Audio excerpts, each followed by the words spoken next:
Alright, so for this BFS / ultralight video here, I'm going to go over hard baits. I'll go over soft baits in the next video, but some hard bait modifications I do and also ways I fish them to be more effective on the water and also be safer on the fish as well. So I'll start out here, these single hooks. This is a Rapala ultralight ripping wrap. And threw some single barbless hooks on there. And what that does is, number one, it's safer for the fish. If you're fishing for trout especially, they're more fragile. So what you get with the single barbless hooks is they slide right out in a good way. They don't come out if you're fishing, because most times you're using a more limber rod that has more bend in there, so it keeps those hooks pinned, so you don't have to worry about the hooks coming out. I've never noticed any more fish getting off because of these hooks than single hooks, treble hooks. Which actually I think less get out because this holds a little bit deeper than a normal treble hook, as you can see there. So I think your landing ratio is actually a little bit better with the ultralight lures using single hooks. But I like them a lot. They come through weeds a lot better. I get snagged up less. I pick up less weeds, like I said. It's nice. You can bounce them off logs and it'll go over weeds and not be snagged up nearly as much. And also that quick release, that's not only is it better for the fish, but it's also more effective for you. You find a school of deep bluegill and say some 10-foot weeds and use a deeper crankbait like this Jackal Panacra. You can just shred through that school. You just go through, crank it, it gets down to that depth.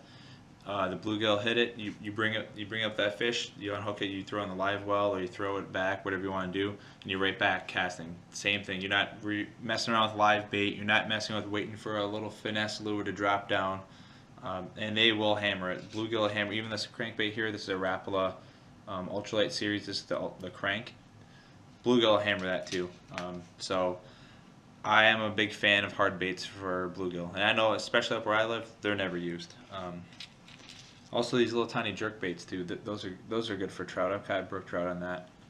The one single hook that's mainly for being super weedless, but also the trouts all how they like to flop around and stuff. You're not getting out of the hook into them because these are super sticky hooks. They're super sharp, as you can see there. Just barely even touch my finger and it digs in. Hooks I like to use is a Cultivar brand right here.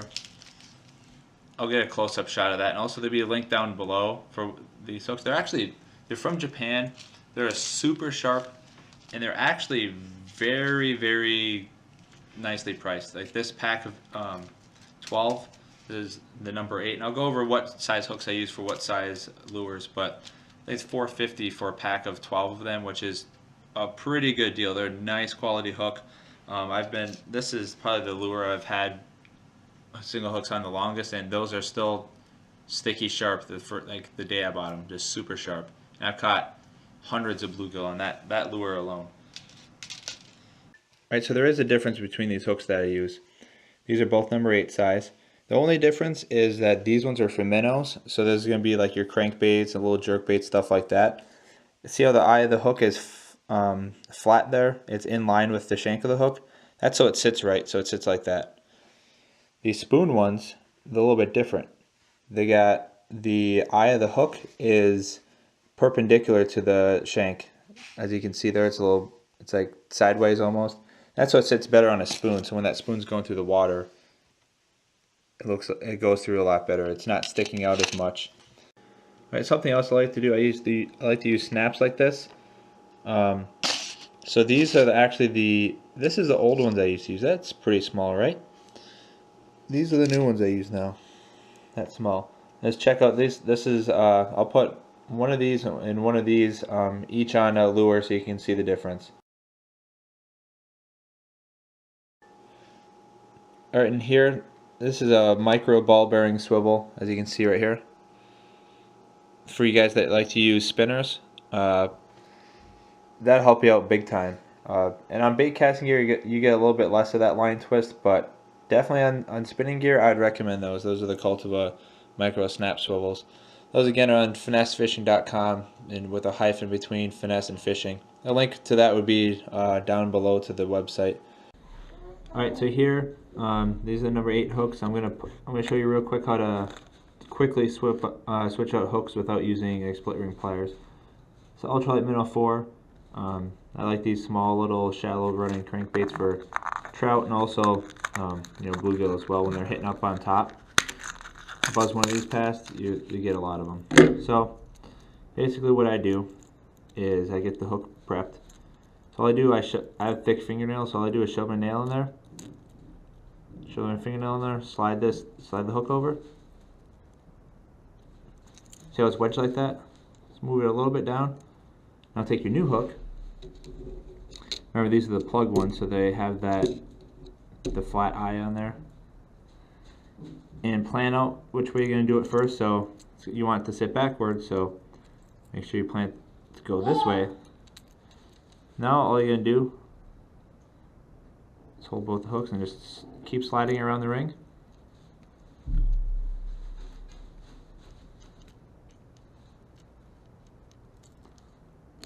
There, done. It's one hook. Same thing for the next hook.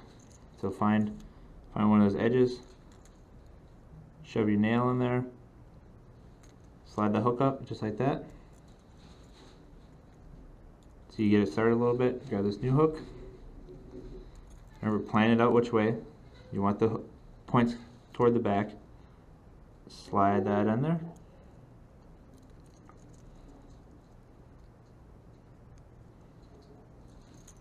I'll do it so you can see right here. I grab both hooks and you kind of squeeze that split ring and just keep sliding those hooks.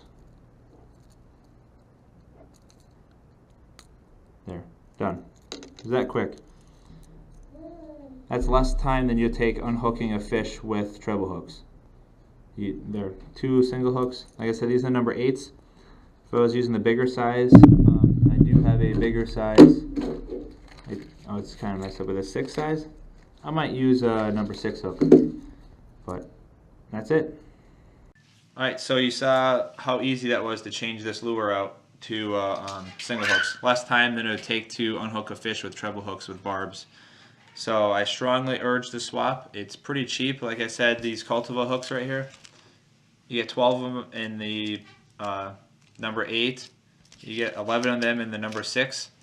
And they're $4.50 a pack. And from finesse-fishing.com, the link will be below. Shipping was $4 flat rate, so that's why I bought a bunch of different stuff. It was real fast shipping too. It got here a lot faster than it would in Japan. And I have had some good results from Japan. I've got stuff faster from Japan than I have from Tackle Warehouse. So don't forget to subscribe, comment below. I also got that Instagram stuff going on, which I don't know how to use it yet, so bear with me, but there'll be stuff to come on that. Also, one more thing I'm going to do, and this is something that just came to my mind. I'm going to take all these lures, and I can just grab them one by one for the most part, right there. And you can't do that with treble hooks. So when you're out on the water, especially for me, if I'm waiting, I'm trying to get lures out, I could just pull that out a lot easier than having a big old string of treble hooks going on.